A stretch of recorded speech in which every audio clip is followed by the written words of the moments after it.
prossima postazione abbiamo la pasticceria Brancato. Passo la parola un attimino a Carmelo Brancato, diciamo il portavoce dell'azienda.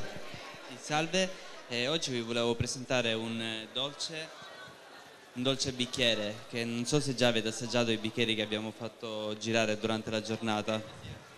Sono stati, penso, i ragazzi già che hanno fatto girare il bicchiere. Perfetto, ed è un classico tiramisù magari rivisitato con della ricotta del nostro territorio e abbinata al caffè, che secondo me ha un gusto abbastanza particolare. Perfetto, quindi un giusto abbinamento, un accostamento perfetto. Il procedimento per la preparazione? Lo faccio vedere, tanto è velocissimo. Perfetto, vediamo un attimino l'assemblaggio diciamo, degli ingredienti. Max, hai qualcosa da dire? No, appunto richiamavo l'attenzione delle telecamere per poter seguire sul maxi schermo la preparazione e vi ricordo che l'intera manifestazione è trasmessa sul canale tematico in streaming Mangiare Bene e non solo. Ecco, siamo pronti allora potete anche guardare il maxi schermo se volete.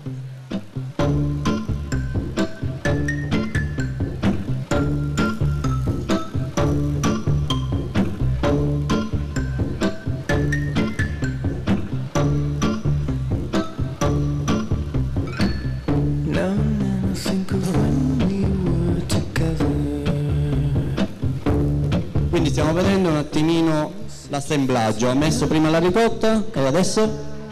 Adesso mettiamo dei savoiardi bagnati al caffè, inzuppati al caffè. Perfetto. Quindi primo strato, secondo strato. Max, si vede dallo schermo? Certo, certo. Benissimo, quindi anche da casa ci vedono. Si vede benissimo, l'importante è che tu non impalli la telecamera. No, no, io sto fermo.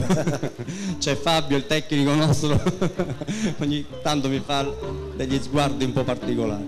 Quindi giro di panna, no, ricotta. Adesso invece di? Questa qui è della panna montata al caffè. Panna montata al caffè.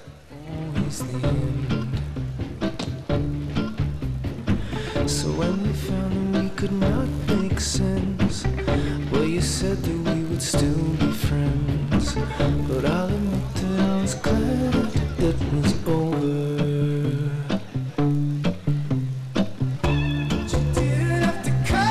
Benissimo, complimenti, un applauso.